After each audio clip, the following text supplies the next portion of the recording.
My daughter said. Mom seems to have been in an accident. Dad, come home quickly. My daughter's voice, mixed with background noise, sounded distant. Of course, it was just a recorded voice from a voice recorder. Despite being on a business trip, my husband hadn't even prepared his bag. So, I secretly stashed a voice recorder along with his change of clothes and daily necessities. I hid it in my pocket to ensure he wouldn't find it even if he searched the bag. My husband was maybe sitting near the discarded bag. The audio quality of our daughter's voice made it hard to tell. But his words came through crystal clear. Why do I have to come back? It's not like that useless wife matters. She could die for all I care. I felt a cold sweat break out, and I gently covered my mouth. I was on the verge of screaming. His voice was detached, devoid of any emotion. Our marital relationship was already strained, and my relationship with our daughter wasn't much better. But I never imagined he'd wish for my accidental death. When my husband returned from his business trip, he likely thought he was coming back to an empty house. Perhaps he assumed I had died in the accident, leaving only our daughter at home. That's why his face turned pale when he saw me playing the voice recorder. His trembling reaction amused me. What's wrong? You look like you've seen a ghost. My name is Sophie. I'm a 45-year-old homemaker. My husband, Lyle, is 48 and currently works in an IT company. We met 19 years ago through a mutual acquaintance. Our connection was instant, and after dating for a year, we got married. The following year, I became pregnant. Our daughter, Bonnie, was born when I was 28. We decided to cherish her and named her Bonnie. She was adorable, but Lyle seemed even more smitten with her than I was. Isn't it risky to be so smitten? What if Bonnie brings home a boyfriend? Hey, Bonnie is still a baby. Don't talk about boyfriends. Well, you never know. She might bring one home sooner than you think. No way. I won't allow it. Our family of 3 enjoyed blissful days together. However, relying solely on Lyle's salary became challenging for our livelihood. As a homemaker, I started working from home, juggling household chores and childcare. As part of this, I delved into stock market studies and managed to make modest profits. Initially, I fell for claims like recommended for beginners or anyone can earn, only to learn the hard way that such promises rarely hold true. Yet, with diligent learning and effort, I discovered that investing in stocks wasn't inherently irrational. I limited my investments to an amount that wouldn't impact our household finances significantly, avoiding the pursuit of overnight riches. Still, I managed to contribute a little to our budget through stock dividends and occasional sales. However, no matter how much I worked or invested, our savings remained stagnant.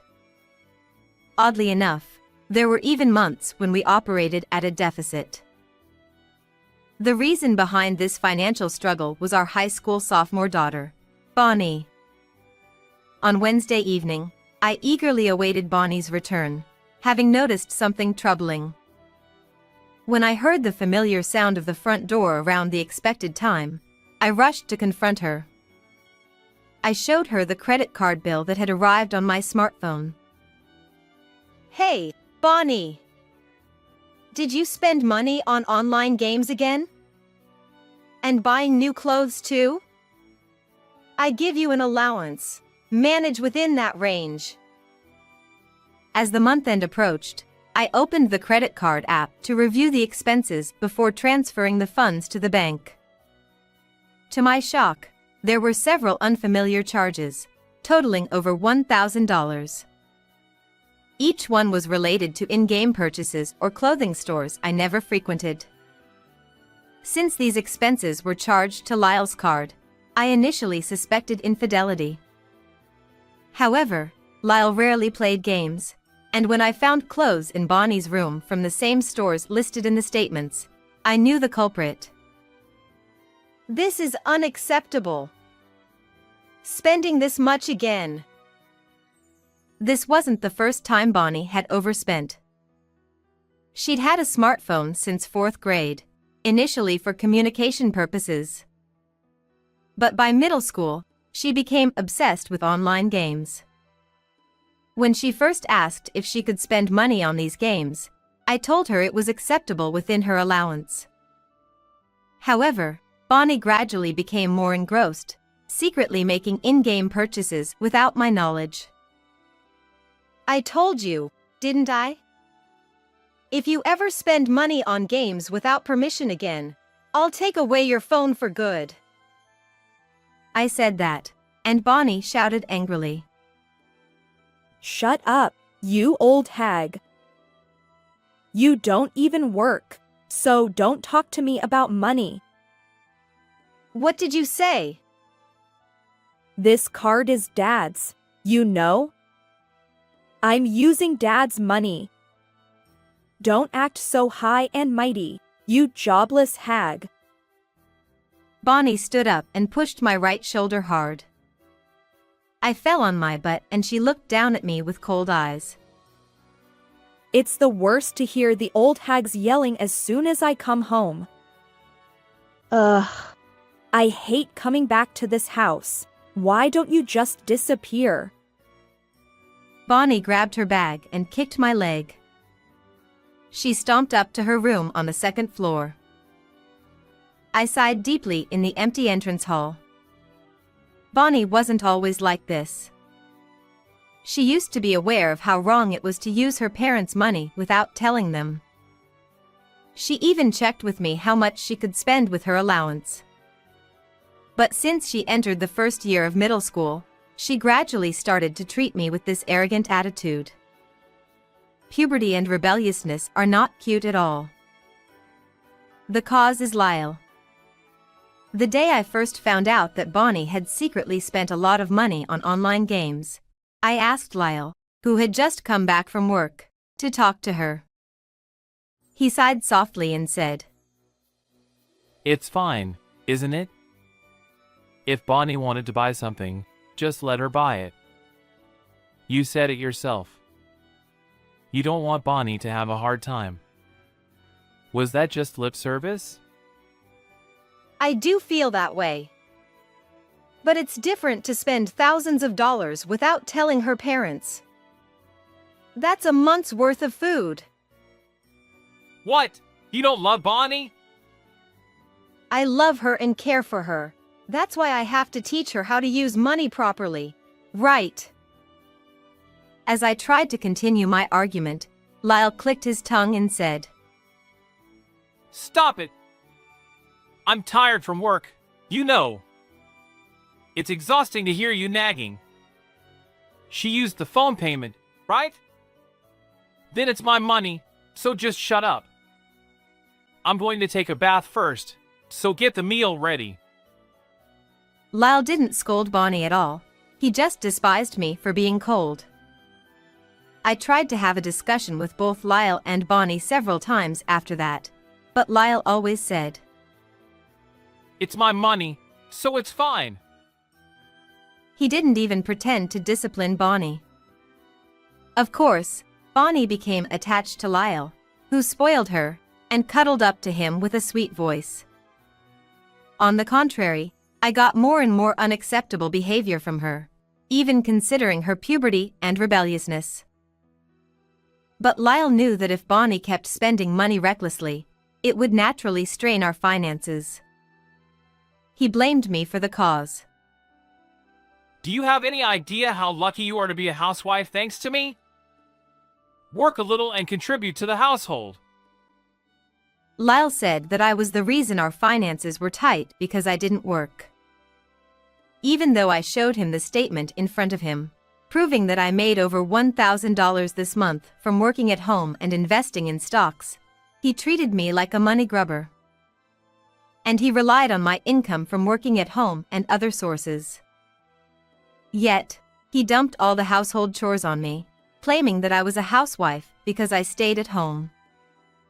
He gradually started to order me around in a curt and commanding tone. Of course, Bonnie treated me like a housekeeper too.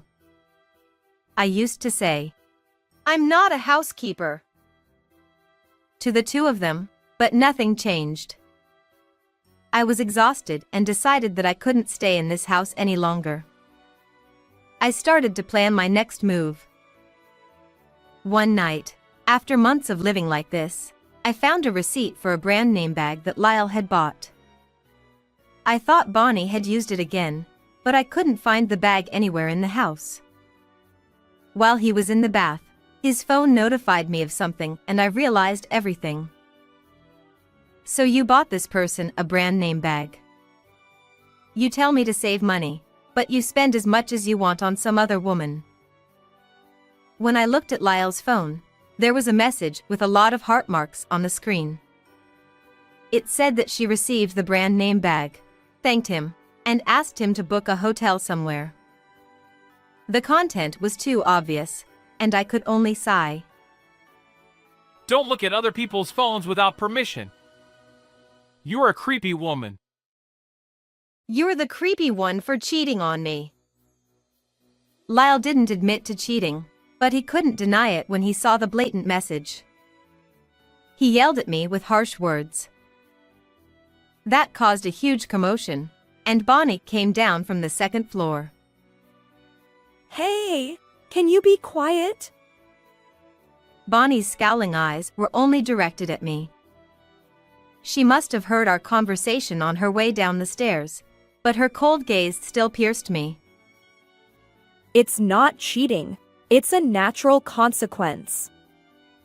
Dad works hard every day, and when he comes home, he has to listen to the old hag who stays at home all day. Instead of getting angry that he cheated, why don't you reflect on yourself a little? Bonnie snorted with a disgusted look and leaned on Lyle's side, wrapping her arm around him. Knowing that Bonnie was on his side, Lyle got cocky and started to insult me as a greedy and money-hungry old hag. I ran out of the room and locked myself in my bedroom. I buried my face in the bed and the tears I couldn't hold back poured out. I was planning to leave after preparing a little more, but I had reached my limit. I rubbed my red eyes and reached for the drawer. The next day, Lyle left the house saying he was going on a business trip. He must have expected me to resist, because he harshly silenced me with strong words. I didn't argue at all, I just quietly prepared everything for his trip. Lyle looked at me as if he was surprised. That's good. Just obey and I'll let you stay in the house. He left in a good mood, and I didn't say a word to him or Bonnie, who was heading to school. In the evening, the front door opened. I thought it was Bonnie by the time, but I clearly heard someone talking. I wondered if we had a guest, and when I went to the entrance, I saw Bonnie and a woman I didn't know. What are you doing, old hag? Oh, Mom. Don't mind her, come in. Dad is not here, he's on a business trip. I know. Oh, right. Of course you do. Bonnie and the unfamiliar woman were talking friendly. From the same mouth that called me an old hag, she called the unfamiliar woman Mom. That alone told me who this woman was. Huh? Is the housekeeper unable to speak? She doesn't even greet the guest. What a terrible wife. Just like I heard. When I just stood there silently, the woman and Bonnie openly laughed at me. Old hag is gross. She's annoying when she talks, and creepy when she's silent. And what's with those eyes? Is it so bad that I love Mom? Bonnie interpreted my silent attitude as she pleased and repeated the insults. The woman gently hugged Bonnie's shoulder and smiled. See, Bonnie is not wrong, right? By the way, I'm Wilma, Lyle's junior at work. Unlike you, I can at least greet you properly. Wilma introduced herself to me on purpose. But nothing resonated with me now. All that remained was the fact that Bonnie and a woman I didn't know were there. Hey, say something. Can this person really not speak? As I continued to stare silently, the two glared at me and started to curse me as they pleased. I just listened and stared for a few minutes. Hey, Mom, let's leave this old hag and go have fun. Yeah, Bonnie. Let's eat out today. Maybe because I was standing in front of the door that led to the living room, the two seemed reluctant to push through. They got along well, saying let's go there, let's eat that, and laughing happily. When they closed the front door, Wilma looked at me with a triumphant face. Bonnie frowned as if she found me creepy and slammed the door as she left. I finally let out a sigh of relief. Bonnie's arrival delayed my departure time, but it was better than letting them into the house. I had hidden a bag in the living room with everything I needed to leave this house. I checked the contents and packed them into a suitcase in my room when it happened. My phone, which hadn't rung for a long time, rang. It was set to ring only for Bonnie, and it hadn't rung for years. I remembered setting it to this song, and the phone didn't seem to stop ringing. After staring at it for a minute or two, the call finally ended, but it rang again right away. I pressed the answer button and heard a shrill voice in my ear. Hey! Call Dad and tell him that Mom is in trouble. He hung up on me. I just hung up the phone silently. The phone rang again from Bonnie. I turned off the power to make it quiet, and the room was silent. After about 5 minutes, I turned on the phone and there were dozens of missed calls. She must have been calling and hanging up over and over in that short time. She must have given up, because my phone didn't ring anymore. I needed to finish the last touch. I sent an email to each of my family and Lyle's relatives. The next evening, Lyle came home in a better mood than usual. He greeted the second floor with a bright voice. I'm home! But what greeted him was the sound of rough footsteps and Bonnie's sobbing voice. You idiot, Dad! Why did you ignore my phone call? Lyle's eyes widened as he heard Bonnie's voice screaming in tears. Dad, it's terrible. Mom got into a car accident and she's in a critical condition. Come to the hospital right now. It was Bonnie's voice. Bonnie in front of Lyle couldn't speak properly because she was crying. Lyle's eyes finally met mine at the door to the living room. Huh? No way. I don't care if that wife dies. Lyle turned pale and trembled. I handed him the voice recorder silently, and he realized that it was a recording of the conversation. What's wrong? You look like you've seen a ghost. I spoke to Lyle for the first time in a long time, and he gasped briefly. But Lyle's scream wasn't because of me. He saw my parents and in-laws behind me, filled with anger. It goes without saying, but I wasn't involved in any car accident while I was at home. As Bonnie called Mom, the one who got into the accident was Wilma, his cheating partner. Last night, when I went to pick them up at the hospital, Bonnie, who had tears all over her face, jumped at me. Mom is in trouble. Hey, why did you ignore my phone call? Call Dad. Even though Bonnie was crying in front of me, I didn't feel anything. I just listened to her complaints silently. Apparently, Bonnie and Wilma left the house and headed to the downtown area. They walked casually while looking at their phones, and entered a red light. Luckily, the car in front of them stopped, but a motorcycle came out from behind and hit Wilma. Wilma flew away and lost consciousness, and an ambulance was called right away because there were many witnesses. Fortunately, they were taken quickly and Bonnie was able to ride with them, but Bonnie and Wilma are strangers now. Wilma was barely alive when it was already late at night. In the meantime, Bonnie was questioned, and since she had no blood relation to Wilma, they contacted me as her guardian and I went to pick her up. After bringing her home, Bonnie cried in her room all the time. What? Wilma! After hearing the gist of what happened, Lyle's first concern was Wilma. You idiot! He tackled Lyle from the living room. Lyle groaned pitifully, but only trembled. You are all shameless. Unbelievable. You cheated on your wife and said you don't care if she dies. Lyle was overwhelmed by his father-in-law's fury, and only repeated, but, what if? I was disgusted by how small he was, and showed him some photos. These are the proof photos of you and Wilma cheating. I also have screenshots and videos of your messages, and I will use them to claim damages. From you and Wilma. Of course, I will also divorce you. What? Wilma is in a critical condition right now.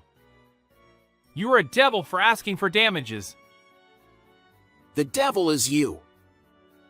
You hurt our Sophie, you selfish bastard. When I demanded a divorce, Lyle turned red and yelled at me.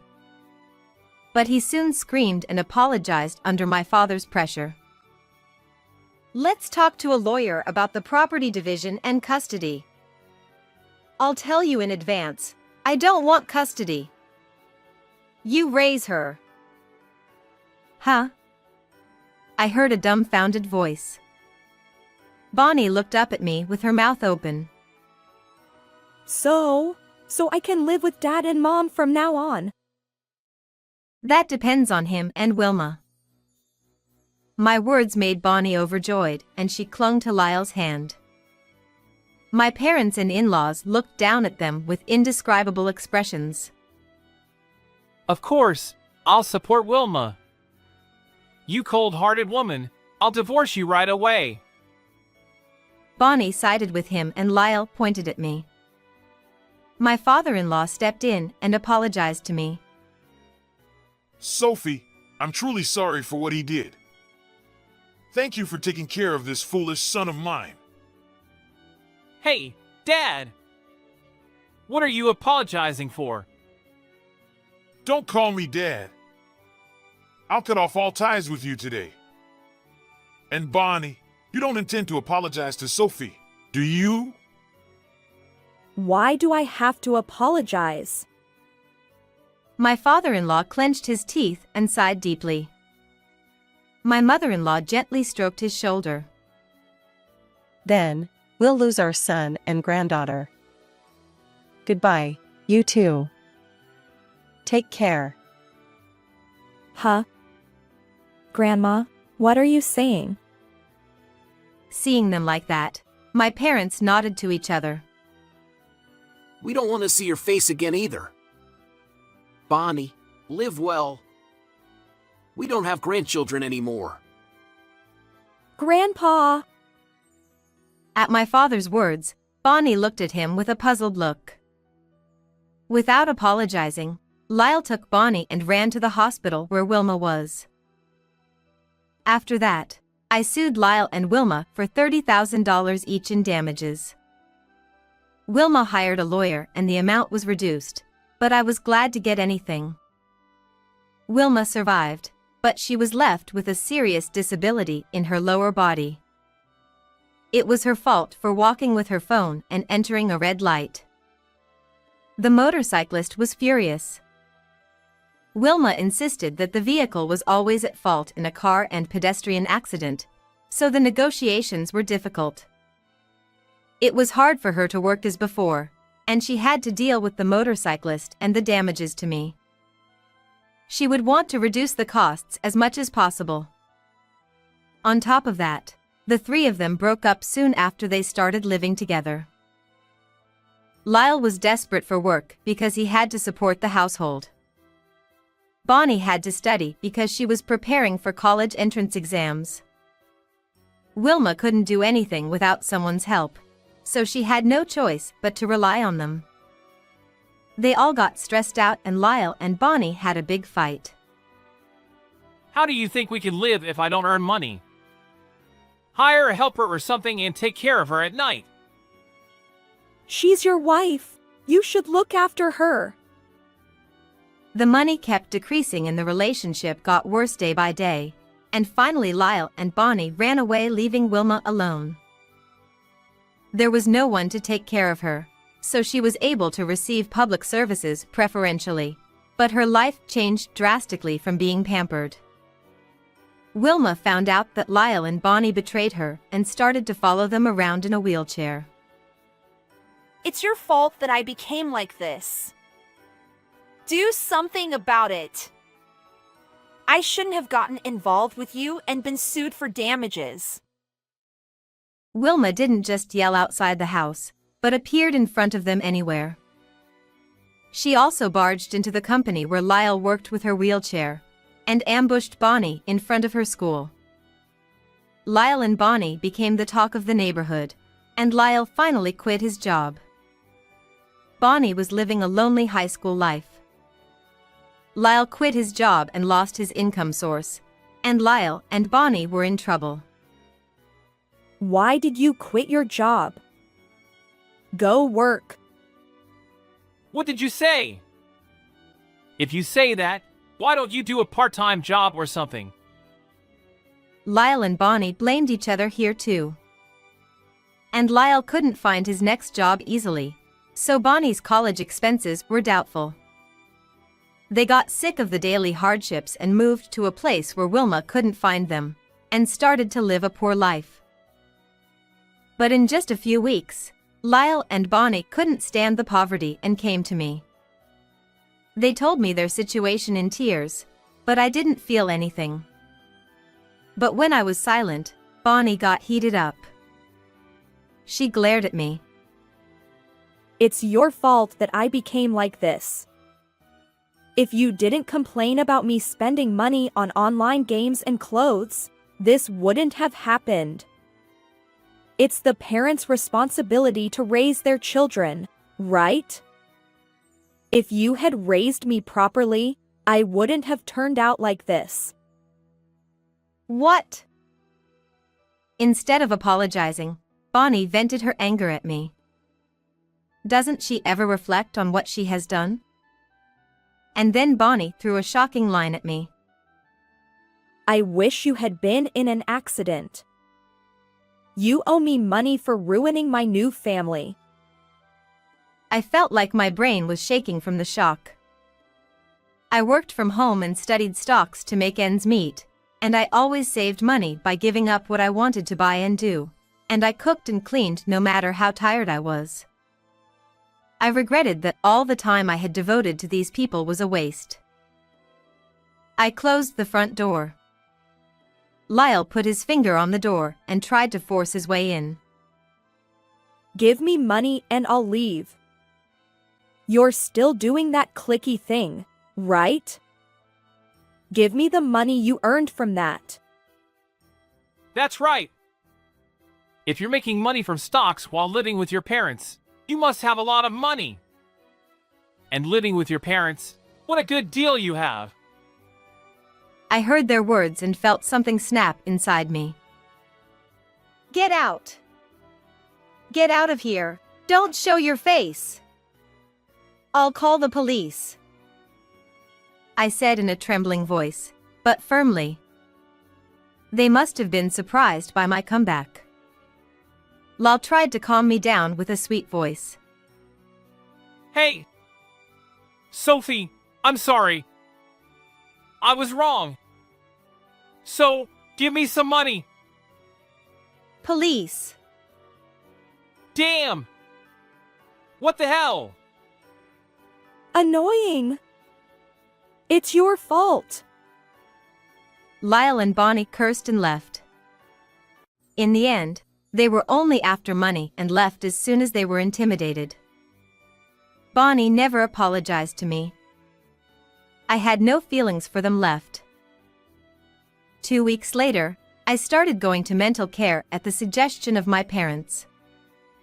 It might not have been like this if it was just Lyle, but the shock of being betrayed by Bonnie as well left a deep wound in my heart. You hardly talk, do you? You might not be able to talk, not just not talking. You should see a doctor. I was skeptical when I heard my dad's advice, but when I actually went to the hospital, I realized how much I had been pushed to the edge. I digested what had happened then, and I started to feel more positive. My mom made my favorite food for me, and my dad bought me things I liked. Their kindness also wrapped my wounded heart. Now, I'm trying to rebuild my second life in this warm home that raised me. How did you like this story? Please also subscribe to my channel. See you in the next video.